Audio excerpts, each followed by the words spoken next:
సుబ్రహ్మణ్య స్వామి 7 రూపాలతో దర్శనమిచ్చే ఏకైక గుడి. 108 ప్రదక్షిణాలు చేస్తే కోరిన కోరిక తీరుతుందని ఇక్కడ భక్తుల నమ్మకం. వచ్చిన ప్రతి ఒక్కరు కూడా వచ్చి వాళ్ళ కోరికని కోరుకొని ఈ 108 ప్రదర్శనలు అయితే చేస్తారనమాట. Friends, welcome back to channel. Friends, ఈరోజు సుబ్రహ్మణ్యేశ్వర స్వామి ఆలయం షష్ఠి పండుగ సందర్భంగా పంపనూరు గ్రామానికి అయితే వచ్చాను. ఇక్కడ వచ్చేసి సుబ్రహ్మణ్యేశ్వర స్వామి 7 రూపాలతో దర్శనం అయితే ఇస్తాడు. ఇది వచ్చేసి అనంతపూర్ డిస్టిక్ లో ఆత్మకూరు మండలంలో పంపనూరు గ్రామం అయితే వస్తుంది. సో ఇక్కడికైతే వచ్చేసిన రోజు పండుగ రోజు చాలా రద్దీగా అయితే ఉంది. సో లేట్ చేయకుండా వీడియోలోకి అయితే వెళ్ళిపోదాము. ఎవరైనా ఫస్ట్ టైం వీడియో చూసినట్లయితే ప్లీజ్ సబ్స్క్రైబ్ చేసి సపోర్ట్ చేయండి. అయితే వీడియోలోకి అయితే వెళ్ళిపోదాం. ఈ రోజు నా పయనం పంపనూరు సుబ్రహ్మణ్య స్వామి టెంపుల్ వైపుగా. షష్ఠి పండుగ రోజున పొద్దున్నే తెల్లవారుజామున 5 o'clock నుంచి నా జర్నీ అయితే స్టార్ట్ అయింది. పొద్దున్నే 6 o'clockకి హిందూపురంలో ట్రైన్ అయితే ఉంది. ఒకటి బెంగళూరు వైపు ఉంటుంది, ఒకటి అనంతపురం వైపు ఉంటుంది. పొద్దున్నే సేమ్ టైంకి అయితే ఈ 2 ట్రైన్లు కూడా స్టార్ట్ అవుతాయి. ఇది అందరికీ తెలిసిన ఇన్ఫర్మేషనే. ఎందుకు ఎంత స్పెసిఫిక్గా చెప్తున్నానంటే, ఒక వ్యక్తి ఒక ఫ్యామిలీ మొత్తానికి వాళ్ళ వైఫ్, 2 పిల్లలు, ఒక పెద్ద ఆవిడ వేసుకునేసి బెంగళూరు ఎక్కాల్సిన ట్రైన్ వచ్చేసి అనంతపూర్ ట్రైన్ అయితే ఎక్కేసాడు అనమాట. ట్రైన్ అయితే కదిలి కొద్దిసేపు మూవ్ అయిన తర్వాత అయితే ఆయనకు అర్థమైంది ఇది అనంతపురం వైపు వెళ్ళే ట్రైన్ అని చెప్పేసి. రన్నింగ్లో ఉన్న ట్రైన్ బ్రేక్ చైన్ అయితే లాగేసి అడావిడిగా దిగేశాడు అనమాట. చిన్న పిల్లలు కూడా ఉన్నారు, ఒక పెద్ద ఆవిడ కూడా ఉండింది. ప్రమాదం జరిగే అవకాశం అయితే ఉండిందనమాట. సో అందుకే చెప్తున్నా, ఎక్కడైనా వెళ్ళేటప్పుడు బాగా ఇన్ఫర్మేషన్ తెలుసుకొని బయలుదేరండి. 8:49కేమో అనంతపూర్లో అయితే దిగేసినాము. ఇక్కడ దిగగానే రైల్వే స్టేషన్లో మాకి శివుడి దర్శనం అయితే జరిగింది. స్టేషన్లోనే శివాలయం అయితే ఉంది. సో కొద్దిగా వాకబుల్గా కొద్దిగా నడుచుకుంటూ ముందుకు కనుక వెళ్తే మనకి బస్ స్టాప్కి అయితే వెళ్ళిపోతాం. అక్కడి నుంచి కళ్యాణదుర్గం వైపుగా వెళ్ళే బస్సు ఏదైనా సరే ఆ బస్సు కనుక ఎక్కితే మనకి పంపనూరులో అయితే దింపేశారు. అనంతపూర్ నుంచి 40 రూపీస్ ఛార్జ్ అయితే చేస్తాడు. ఎగ్జాక్ట్గా 13-14 కిలోమీటర్స్ ఏమో వస్తుంది పంపనూరు. సో ఇక్కడికి అంతా 15 minutesలో అయితే అక్కడికైతే చేరుకొనేసినాం అనమాట పంపనూరుకి. ఇక్కడ చూసుకుంటే పంపనూరు టెంపుల్ దగ్గర ఏదో టెంపుల్ ఎంట్రన్స్లో మనకి ఆర్చ్ వర్క్ అయితే జరుగుతుంది. పైకి కనుక కెమెరా తిప్పాను. అన్న టాపీ మేస్త్రి అన్న హాయ్ చెప్పాడు, నేను కూడా హాయ్ అని చెప్పిన. అలాగే ఇంకా ఇక్కడ చూస్తే మేము షష్ఠి రోజు వచ్చాం కాబట్టి క్రౌడ్ అయితే ఎక్కువగా ఉన్నింది స్టార్టింగ్ మాకి. సో కొద్దిగా ముందుకెళ్తే దారిలో మాకైతే గొడ్రా అంటారు దీన్ని. ఈ గొడ్రా అయితే కనపడింది. వచ్చిన వాళ్ళు ప్రతి ఒక్కరు ఇక్కడ చూసుకుంటే పూజలు చేసుకొని సుబ్రహ్మణ్య స్వామి టెంపుల్ దగ్గరికి అయితే వెళ్తారు. సో ఇది ఒక్కొక్క ఊర్లో ఉంటుందన్నమాట, గొడ్రా అంటారు దీన్ని. సో ఇక్కడ కూడా పంపనూరులో కూడా మేమైతే చూసాము. ఇకపోతే ముందుకు కనుక వెళ్తే చాలా మనకి ఏం కావాల్సినా కూడా అన్నీ అక్కడే దొరుకుతాయి అన్నమాట. గుడికి లోపలికి ఎంట్రన్స్ అయ్యే స్టార్టింగ్లో అన్నీ దొరుకుతాయి మనకి. పూజ సామాన్లు అన్నీ కూడా దొరుకుతాయి. టెంపుల్ కూడా చాలా అంటే చాలా పురాతనమైన టెంపుల్ ఇది. పంపనూరు సుబ్రహ్మణ్యేశ్వర స్వామి టెంపుల్ చాలా అంటే చాలా రద్దీగా ఉన్నింది. చాలామంది భక్తులు అయితే వచ్చినారు షష్ఠి పండుగ సందర్భంగా. ఇక మనము టెంపుల్ హిస్టరీలోకి కనుక వెళ్తే ఇక్కడ సుబ్రహ్మణ్యేశ్వరుడు 7 శిరస్సులతో దర్శనం అయితే ఇస్తాడు. ఇక్కడి మూల విరాట్టును 5 రూపాలు సూచించేలా విగ్రహాన్ని మలిచారు. పీఠం నుంచి శిరస్సు వరకు ఒక్కో రూపం ఒక్కొక్క దేవతని సూచిస్తుంది. ఇందులో పీఠం భాగంలో శ్రీచక్ర పార్వతీదేవి, ఆ పైభాగంలో చుట్టేసినట్టుగా కనిపించే నాగేంద్రుడు, సర్పభాగంలో చివరి భాగం వక్రతుండుడి ఆకారంలో ఉంటుంది. మూల విరాట్టు మధ్య భాగం శివలింగముగా దర్శనమిస్తుంది. సర్పం శిరస్సు భాగం 7 తలల నాగేంద్రుడు నాగపడుగా విప్పినట్టుగా దర్శనమైతే ఇస్తాడు. ఈ రూపమే సుబ్రహ్మణ్యేశ్వరుడిగా పూజలనైతే అందుకుంటుంది. మూల విరాట్టుకు ఇరువైపులా కూడా నెమలి పింఛలతో కూడిన చక్రాలు ఉన్నాయి. సుబ్రహ్మణ్యేశ్వరుడి మూల విగ్రహం 5 శక్తి రూపాలతో వెలసి ఉండటం శివుడు, పార్వతి, గణపతి, షణ్ముఖుడు, నాగేంద్రుడు ఇలా శివుడి పరివారమంతా ఒకే చోట ఒకే విగ్రహంలో దర్శనమివ్వడం ఈ ఆలయం ప్రత్యేకత. ఈ ఆలయం గురించి మరో విషయం ఏమిటంటే, ఇక్కడికి వచ్చిన ప్రతి భక్తులు కూడా 108 ప్రదర్శనలు అయితే చేస్తారు. మనము టెంపుల్లోకి ఎంట్రీ అవ్వగానే అక్కడ పాంప్లెట్స్ అయితే ఉంటాయి. ఎంట్రీలోనే ఆ పాంప్లెట్ తీసుకొనేసి మనకి కౌంటింగ్ కోసం అయితే ఆ పాంప్లెట్ అయితే పెట్టింటారు. 108 నెంబర్స్ని ప్రింట్ చేసి ఆ పాంప్లెట్ అయితే అక్కడైతే పెట్టింటారు అనమాట. ఆ పాంప్లెట్ తీసుకొని దేవుడిని ఒక కోరిక అయితే కోరుకొని ఇక్కడ ప్రదర్శనలు అయితే స్టార్ట్ అయితే చేస్తారు. చూడండి, మీరు గమనించుకుంటే చాలామంది టెంపుల్ చుట్టూ తిరుగుతూనే ఉన్నారనమాట. 108 ప్రదర్శనలు చూసుకుంటే ఇదే అనమాట ఆ పాంప్లెట్.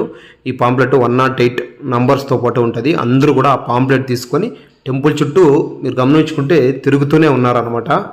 పాంప్లెట్ ఎందుకంటే కౌంటింగ్ కోసం అంట. కౌంటింగ్ మిస్ అవుతా అని చెప్పేసి కరెక్ట్గా కౌంటింగ్ కోసం అయితే ఆ పాంప్లెట్ అయితే టెంపుల్ వారే పెట్టారనమాట. అందరూ కూడా తీసుకొని ఒక పెన్ అయితే చేతిలో అయితే పట్టుకొని ఉంటారు. మీరు గమనించుకుంటే అందరూ కూడా వచ్చిన ప్రతి ఒక్కరూ ఒక్కొక్క కోరిక కోరుకొని ఇక్కడ ప్రదర్శనలు అయితే చేస్తారు. ఇక్కడ కెమెరా కనుక నేను వీడియో తీస్తా అంటే పాప అయితే కెమెరా వైపే చూసిందనమాట. చాలా క్యూట్ అనిపించింది నాకైతే పాప. సో ఇక పోతే చాలా టైం పట్టింది. నేను కూడా ప్రదర్శనలు అయితే చేయడం అయితే జరిగింది. సో ఇంత దూరం వచ్చిన తర్వాత ఇంత ప్రత్యేకత ఉన్న టెంపుల్లో మనం కూడా చేయాలి ఖచ్చితంగా అని చెప్పేసి దర్శనం అయితే మేమైతే ప్రదర్శన అయితే నేను కూడా కంప్లీట్ చేశాను.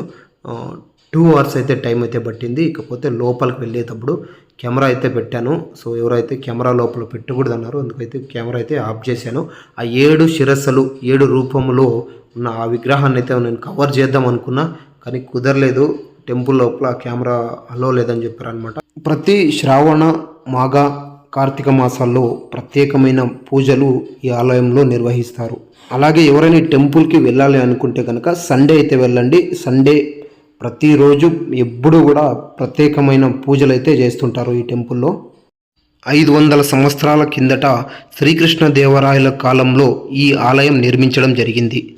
వ్యాసరాయులు సర్ప స్వరూపంలో ఉన్న సుబ్రహ్మణ్యేశ్వరుడి విగ్రహాన్ని ప్రతిష్ఠించాడు. పూర్వం యోగులు మహర్షులు ఆచరించిన ఈ తపోవనంలో 7 కోనేర్లు ఉండేవని చెబుతుంటారు.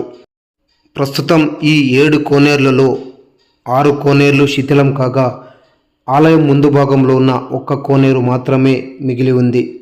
కాకపోతే నేనైతే తిరుగుతూనే ఉన్నాను. 108 ప్రదర్శనలు అయ్యేంతవరకు తిరుగుతూనే ఉన్నా. కాళ్ళు అయితే నొప్పులు అయితే ఎత్తుకొనేసినాయి. అయినా ఆగకుండా తిరుగుతూనే ఉండి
స్వామివారి దర్శనం అయిన తర్వాత 108 ప్రదర్శనలు అయిన తర్వాత అక్కడే అన్నప్రసాదం అయితే ఉచితంగా పెడతారనమాట. సో అక్కడే అన్నప్రసాదం అయితే తీసుకొని తినేసి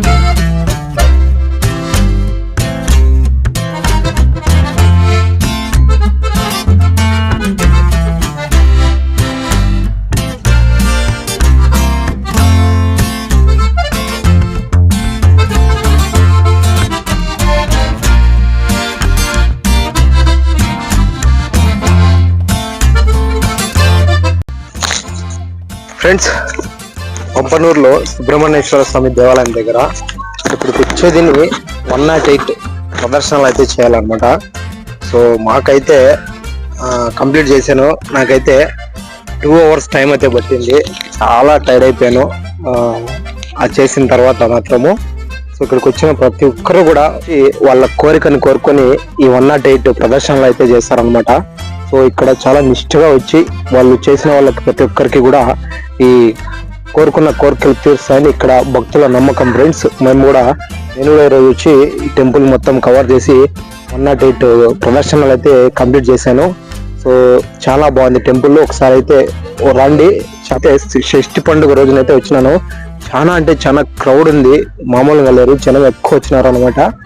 సో ఇకపోతే ఇది వచ్చేసి పంపనూరు వచ్చేసి మన అనంతపూర్ డిస్టిక్ లో ఆత్మకూరు మండలంలో ఈ అనంతపూర్కి ఎగ్జాక్ట్ గా ఒక 15 km దూరంలో అయితే ఈ టెంపుల్ అయితే ఉంటుంది. ఫ్రెండ్స్, ఒకసారి రండి, వచ్చి సుబ్రహ్మణ్యేశ్వర స్వామిని దర్శనం అయితే చేసుకోండి. వీడియో కనుక మేము ఇస్తే ప్లీజ్ సబ్స్క్రైబ్ చేసి సపోర్ట్ చేయండి. Thank you. ఇంకా ఇలాంటి మంచి వీడియోస్తో మీ ముందుకైతే వస్తూనే ఉంటా. మీ smart Banesh YouTube channel. Thank you. ఇంకో మంచి వీడియోతో మళ్ళీ అయితే కలుద్దాం. అంతవరకు బాయ్ బాయ్.